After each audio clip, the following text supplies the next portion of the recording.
श्री गणेशाय नमः। श्री सरस्वते नमः। श्री गुरुभ्यो नमः। श्री कुलदेवताय नमः। श्री सीतारामचंद्राभ्यां नमः। श्री सद्गुरु साईनाथाय नमः। आता पूर्वी सांगितलेल्या कथेचे अनुसंधान ठेवून मनात आणूया देवळांच्या जीर्णोद्धाराची बाबांना कशी आवड होती। परोपकारासाठी कसे कष्ट करीत, कसे आपल्या भक्तांना सांभाळीत, कसे आपला देह झिजवीत आणि कशी भक्तांची दुःखेही सहन करीत। समाधीसहित म्हणजे इंद्रियांचे दमन करून आत्मस्वरूपात लीन होणे, योगातील 8वी व शेवटची पायरी। खंडयोग, धोतीपोती इत्यादी प्रयोग करीत, कधी हात पाय डोळे वगैरे वेगळे करीत, तर कधी ते पूर्वीप्रमाणे जोडून टाकीत। हिंदू म्हणावे तर यवन दिसत आणि यवन म्हणावे तर चांगल्या गुणांनी युक्त हिंदू दिसत। असा हा असामान्य अवतार कोण विचक्षण विद्वान वर्णन करेल। बाबांची जात हिंदू की मुसलमान यांचा किंचितही पत्ता लागला नाही। त्यांचे वागणे दोन्ही पक्षांना सदा सर्वदा एकसारखे होते। हिंदूंचा रामनवमीचा सण सभामंडपात पाळणा बांधवून आणि कथाकीर्तनासह स्वतः आपण करवीत। समोर चौकात पाळणा बांधला जाई आणि रामाचे कीर्तन करवून घेत। आणि त्याच रात्री मुसलमानांना संदल म्हणजे उगाळलेले चंदन व त्याचे लहान लहान तुकडे एका ताटात ठेवून त्याची वाजत गाजत गावातून मिरवणूक काढणे आणि नंतर मशिदीत तेथल्या कोनाड्यात व भिंतीवर हाताने छापणे, ही प्रथा बाबांचा एक प्रतिष्ठित मुसलमान भक्त अमीर शक्कर याने उरुसच्या दिवशी सुरू केली होती। ती आज सुद्धा रामनवमीच्या उत्सवाच्या रात्री शिर्डीत चालू आहे। म्हणजे मुसलमानांना संदल मिरवणुकीची परवानगी देत जमतील तितके मुसलमान जमवून समारंभाने संदलची मिरवणूक काढवीत। अशा प्रकारे दोन्ही उत्सव आनंदाने एकसारखे करवून घेत। रामनवमीचा दिवस आला म्हणजे कुस्त्या लावण्याची आणि घोडे तोडे पगड्या बक्षीस देण्याची भारी हौस। गोकुळ अष्टमीचा सण आला म्हणजे गोपाळकाला करवून घेत। तसेच मुसलमानांची ईद येता नमाज पडण्याला बंदी नव्हती। एकदा मोहरमचा सण आला, काही मुसलमान मशिदीत आले आणि म्हणू लागले की एक ताबूत बनवून गावात मिरवणूक काढावी का। बाबांनी आज्ञा दिल्याबरोबर ताबूत तयार झाला आणि 4 दिवस ठेवून दिला। 5व्या दिवशी लोकांनी खाली काढला तरी बाबांच्या मनाला ना सुख ना दुःख। अभिंद म्हणजे कान न टोचलेला मुसलमान म्हणावे तर कान टोचलेले होते। हिंदू म्हणावे तर सुनतेचा शिश्नाचा म्हणजे पुरुषाच्या जननेंद्रियाच्या त्वचेचा छेद करण्याचा मुसलमानांचा एक विधी पुरावा होता। असा हिंदू ना यौवन बाबांचा अवतार होता। त्यांना हिंदू म्हणावे तर त्यांचे सदा मशिदीत राहणे असे आणि यवन म्हणावे तर मशिदीत रात्रंदिवस अग्नी पेटलेला असे। मशिदीत जात्याचे दळण, मशिदीत घंटा व शंख वाजविणे, मशिदीत अग्निसंतर्पण, अग्नीला अन्नाची आहुती देऊन तृप्त करणे। मग हे मुसलमान कसे? मशिदीत सदा भजन, मशिदीत अन्न संतर्पण, लोकांना अन्न खाऊ घालून तृप्त करणे, मशिदीत अर्ध देऊन देवादिकांना सुवासिक पाणी अर्पण करतात तसे देऊन आपल्या पायांचे पूजन करून देणे। मग हे मुसलमान कसे? म्लेच्छ म्हणजे परकीय किंवा यवन जातीच्या लोकांबद्दल सामान्यपणे योजायचा शब्द। ही जाती जरी म्हणावी तर उत्तमोत्तम ब्राह्मण त्यांची पूजा करीत असत। अग्निहोत्री सकाळ संध्याकाळ अग्नीला शास्त्रोक्त होम देऊन अग्नी सतत राखण्याचे व्रत पाळणारे अत्यंत श्रेष्ठ समजले जाणारे ब्राह्मण सोवळ्याचा अभिमान टाकून लोटांगण घालीत असत। असे आश्चर्यचकित झालेले लोक प्रत्यक्ष अनुभव घेण्यासाठी जे येत तेही आपण तसेच वागत आणि दर्शन झाल्यावर मुख गिळून असत। अरे, जो सदा श्री हरीला शरण आहे त्याला हिंदू किंवा यवन कशाला म्हणावे? तो शूद्र असो, अतिशूद्र असो किंवा जाती शिवायचा असला तरी काय हरकत आहे? जाती हे अणुमात्रही माप नव्हे। ज्याला देहाचा अभिमान नाही त्याला हिंदू असोत वा मुसलमान असोत सर्व सारखे, त्याला जातीचा भेदभाव नसतो। तो फकीराच्या पंक्तीला बसला तर मांसाहार करेल अथवा प्रसंगानुरूप मासे वगैरे खाईल आणि तेथेच जरी कुत्र्याने तोंड घातले तरी त्याचे मन विटणार नाही. पुढच्या वर्षी दुष्काळ पडला तर पुरवठा व्हावा म्हणून शेतकरी मोठा म्हणजे मोठे पोते बांधून चालू वर्षाच्या धान्याचा साठा करीत असतो. त्याप्रमाणे बाबांच्या संग्रही गव्हाचे पोते होते, मशिदीत दळण्यासाठी जाते होते, पाखडायला सूप होते, परपंच चालवायला काही कमी नव्हते. सभा मंडपात सुंदर खासे तुलसी वृंदावन होते आणि तेथेच एक लाकडी अतिशुभचिन्हयुक्त कोरीव व्रत होता. काही पुण्य गाठीशी होते. म्हणूनच अशा चांगल्या सद्वस्तूंची म्हणजे साक्षात परमेश्वराची भेट झाली आहे. म्हणून तिला हृदयरूपी करंड्यात किंवा पेटीत अशी साठवून ठेवूया की मरेपर्यंत तिची तूट भासू नये. काही पूर्वजन्मी कमावलेले उत्तम भाग्य होते म्हणून हे साईबाबांचे पाय हाताशी आले आणि मनाला शांतता व संसारात काळजीपासून मुक्तता लाभली. पुढे कितीही सुखसंपन्न झालो तरी हे साई समर्थाच्या सहवासापासून मिळालेले सुख पुन्हा कधीही परत येणार नाही. मी ते सुख भोगून धन्य झालो आहे. आत्मानंद व एकाग्रता यांनी परिपूर्ण असा साई, त्याचे किती कौतुक वर्णन करू. जो जो त्याच्या पायी रमला त्याला त्याने आपल्या जागीच बसविला. बसण्यासाठी हरणाचे कातडे घेणारे व हातात संन्यासाची काठी धरणारे, तपश्चर्या करणारे, हरिद्वार इत्यादी तीर्थाच्या ठिकाणी राहणारे, भिक्षा मागून पोट भरणारे गोसावी, ऐहिक सर्वस्वाचा त्याग केलेले चतुर्थाश्रमी, संन्यासी, संसार बंधने टाकून दिलेले त्यागी, उदासी, गोसाव्यांचं एक पंथ असे सर्व बाबांकडे येत असत. बाबा खूप बोलत, चालत व हसत असत. त्यांच्या जिभेवर सदा सर्वदा अल्ला माने हे शब्द असत. त्यांना वाद वितंड आवडत नसे आणि त्यांच्याजवळ नेहमी सटका असे. त्यांना खडतर व्रताचे आचरण करण्याची आवड होती. ते शमी, ज्यांचे मनोविकार शांत झालेले आहेत असे, व दांत, ज्यांनी आपल्या ज्ञानेंद्रिय व कर्मेंद्रिय यांच्यावर ताबा मिळवला आहे असे होते. त्यांची वाणी पूर्ण वेदांत सांगत असे. अखेरपर्यंत बाबांचा पूर्ण पत्ता कुणाला लागला नाही. राव म्हणजे श्रीमंत किंवा रंक म्हणजे दरिद्री असो, सगळ्यांना सर्व बाबतीत सारखी वागणूक होती. लक्ष्मीपुत्र असो वा भिकारी असो, दोघांनाही तेथे सारखे माप होते.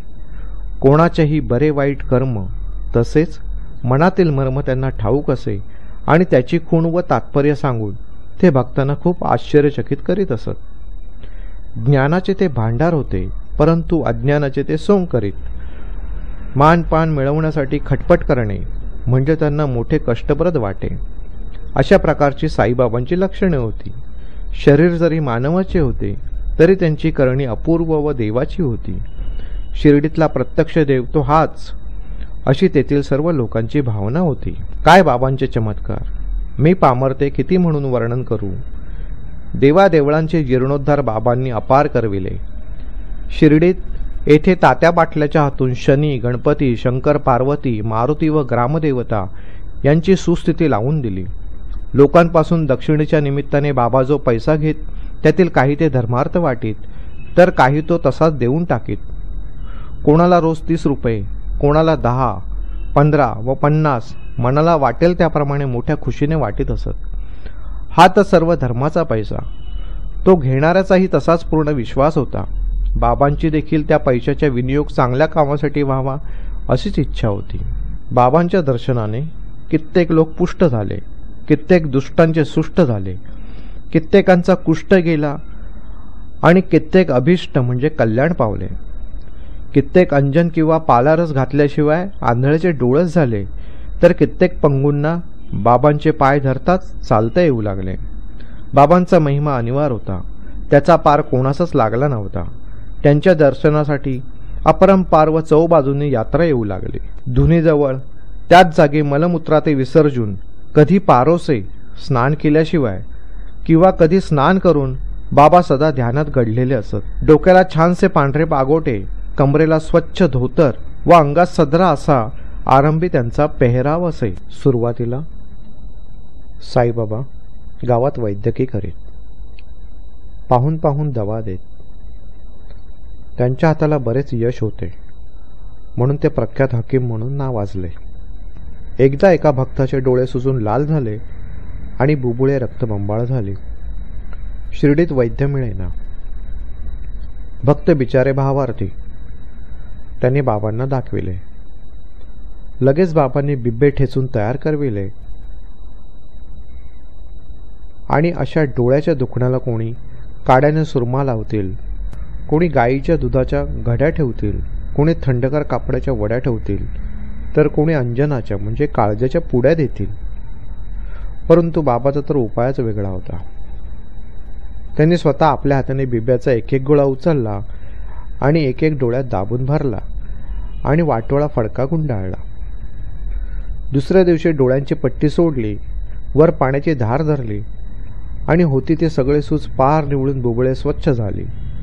डोळ्यांसारखा नाजूक भाग, परंतु बिब्याने मुळीच आग झाली नाही. बिब्याने डोळ्यांचा रोग पळविला. असे बाबांचे अनेक अनुभव होते. बाबांना धोतीपोती माहीत होती. लोकांची नजर चुकवून ते एकांत जागी जात असत. आंघोळ करताना आतडी ओकून बाहेर काढीत आणि धुवून वाळण्यासाठी टाकीत. मशिदीपासून जितकी दूर विहीर आहे तितकेच पुढे एक वडाचे झाड आहे. त्याच्याही पलीकडे दुसरी एक विहीर आहे. तेथे 2 दिवसाआड ते जात असत. भर दुपारी कडक ऊन, कोणी तेथे नाही हे पाहून बाबा स्वतः विहिरीतून पाणी काढून तोंड वगैरे धुत असत. असो, अशा एका प्रसंगी ते आंघोळीला बसले असताना घाईघाईने आतडी काढून त्या जागी ते धुवू लागले. बोकडाला कापल्यानंतर खाटीक त्याची आतडी आत बाहेर उघडी करून धुवून घडीवर घडी घालून चांगली स्वच्छ करतात, त्याप्रमाणे बाबा आपली आतडी काढून आत बाहेर स्वच्छ धुवून जांबाच्या झाडावर पसरीत असत आणि लोकांना खूप आश्चर्यचकित करीत असत. त्यांची ही स्थिती डोळ्यांनी पाहिल्यांपैकी काही मंडळे अजून शिर्डीत आहेत. ते म्हणत, खरोखरच ही अजीब वल्ली आहे. ते कधी खंडयोग लावीत तर कधी हातपाय वेगळे करीत. मग मशिदीत ठिकठिकाणी अवयव सुटे पडत. बाबांच्या देहाचे तुकडे तुकडे झालेला मोठा देखावा पाहण्यासाठी पुष्कळ लोक धावून धावून येत, परंतु त्यांना बाबा अखंड दिसत. एकदा असा प्रकार पाहून एक पाहणारा फार घाबरला.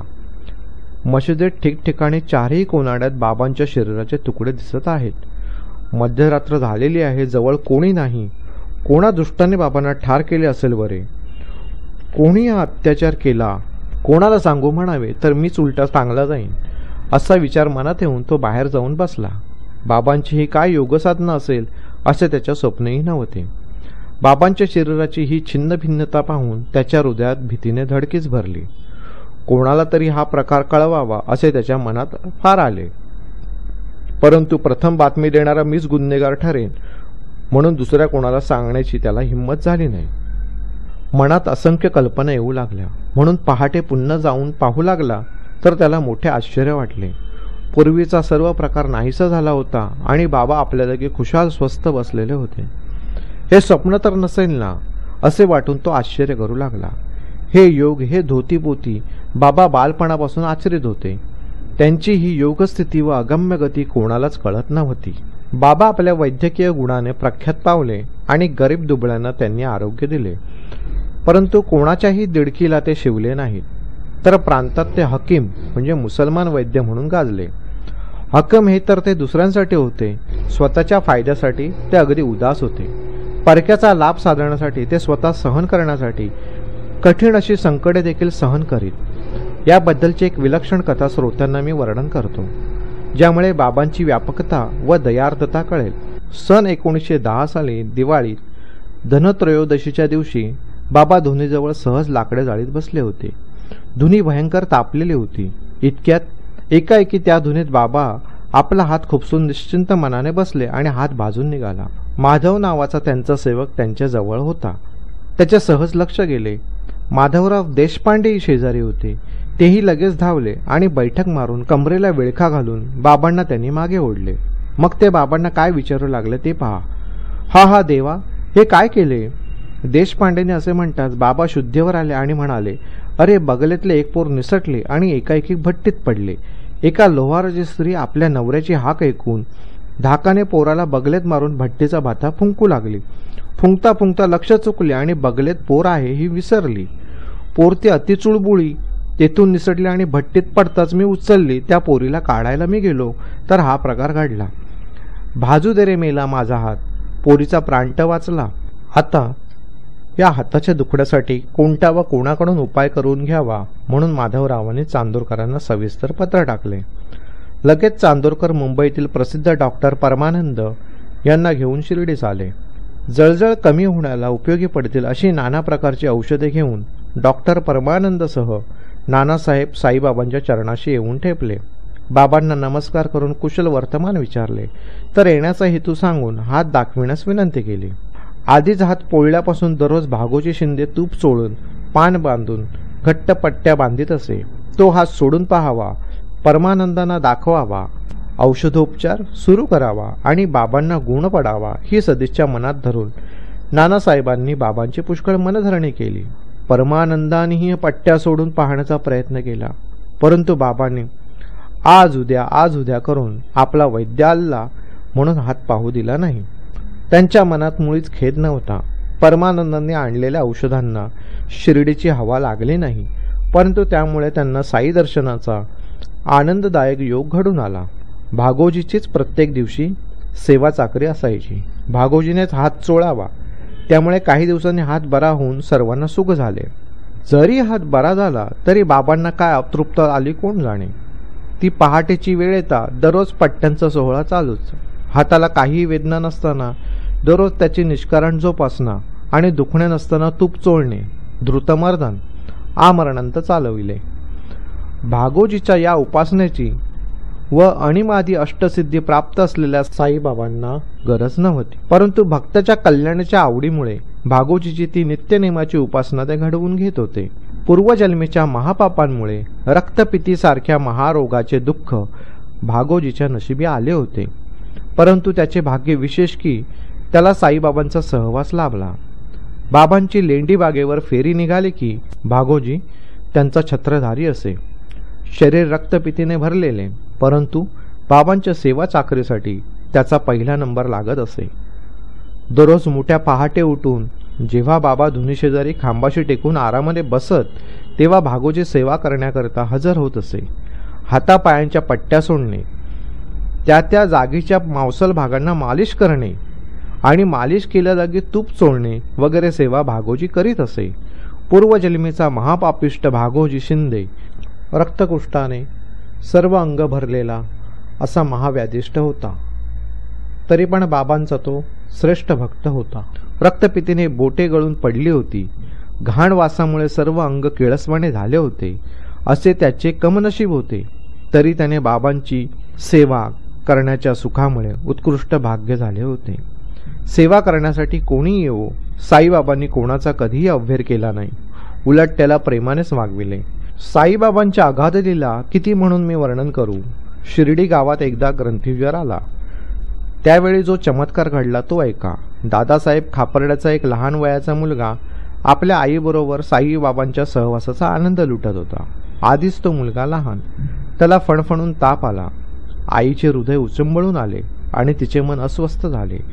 राहण्याचे ठिकाण अमरावती होते, तेथे परतून जावे असा विचार तिच्या मनात आला. पण ती संध्याकाळची वेळ साधून बाबांची आज्ञा घेण्यासाठी आली. संध्याकाळची लेंडीची फेरी आटोपून बाबा वाड्यापाशी आले असता त्या बाईने जवळ जाऊन बाबांचे पाय धरले आणि घडलेली सर्व गोष्ट निवेदन केली. आधीच स्त्रियांची जात घाबरी, त्यात मुलाची शिरशिरी म्हणजे थरथर कापणे थांबत नव्हते. ग्रंथज्वराची भीती पण भारी होती, म्हणून घडलेले सर्व ती पुन्हा पुन्हा नीट सांगू लागली. त्यावर बाबा मृदू शब्दात म्हणाले, आकाशात ढग आले आहेत म्हणजे संकटे आली आहेत. पाऊस पडून पिके पिकतील आणि ढग तुळून जातील. संकटे आली तशी निघून जातील, भीता कशाला असे म्हणून त्यांनी आपली कफनी कमरेपर्यंत वर उचलून ताज्या व चांगल्या टवटवून उठलेल्या गाठी सर्वांना दाखविल्या. कोंबडीच्या अंड्या एवढ्या त्या 4 गाठी चारी बाजूंना होत्या. बाबा म्हणाले, हे पहा, तुमच्यासाठी मला हे संकट भोगावे लागते. बाबांचे असे हे दिव्य अलौकिक पाहून लोक आश्चर्यचकित झाले. आपल्या भक्तांसाठी संत अनेक दुःखे कशी भोगतात पहा. त्यांचे हृदय मेणापेक्षाही मऊ असते, आतून बाहेरून जणू काय लोणीच. त्यांचे भक्तांवरचे प्रेम स्वार्थाशिवायचे असते. भक्तच त्यांचे जातीबांधव असतात. एकदा असा प्रकार घडला. नानासाहेब चांदोरकर नंदुरबार सोडून पंढरपुरात जाण्यास निघाले. नानासाहेब मोठे भाग्यशाली. साईंची अनन्य सेवा फळास आली. पृथ्वीवरील वैकुंठाची म्हणजे श्री विष्णूच्या विठोबाच्या निवासस्थानाची प्राप्ती झाली. तेथे मामलतदार म्हणून नेमणूक झाली. नंदुरबारी हुकुमेतच लगेच हजर व्हायचे होते म्हणून तातडीने निघण्याची तयारी केली. मनात विठोबाच्या दर्शनाचाही हेतू होता. विचार आला की सहकुटुंब सहपरिवार शिर्डीला जावे. शिर्डीच प्रथम पंढरपूर आहे. बाबांना नमस्कार करावा. कोणाला पत्र पाठविले नाही, निरोपही धाडला नाही. सर्व सामान आवरून लगबगीने गाडीत बसले. असे जे नानासाहेब निघाले त्याची शिर्डीत कोणालाच खबर नव्हती. परंतु साईबाबांना ते सर्व समजले होते. त्यांची नजर सर्व ठिकाणीच ना. नानासाहेब सत्वर निघाले. निमगावच्या सीमेवर असतील तो शिर्डीत मोठा चमत्कार घडला. तो ऐका. बाबा मशिदीत म्हाळसापती आप्पा शिंदे व काशीराम शिंदे या भक्तांसह गोष्टी करत बसलेले होते. इतक्यात बाबा म्हणू लागले, आपण चौघे मिळून भजन करूया. पंढरीचे दरवाजे उघडले आहेत. भजन आनंदाने चालवूया. साईबाबांना तिन्ही काळांचे संपूर्ण ज्ञान होते. नानासाहेब पंढरपूरला जाण्यासाठी निघाल्याची वार्ता त्यांना कळून चुकली होती. नानासाहेब सीमेवरच्या शिवा ओढ्याजवळ आले असताना बाबांना भजन करण्याचा आनंद लुटण्याची इच्छा झाली. भजन.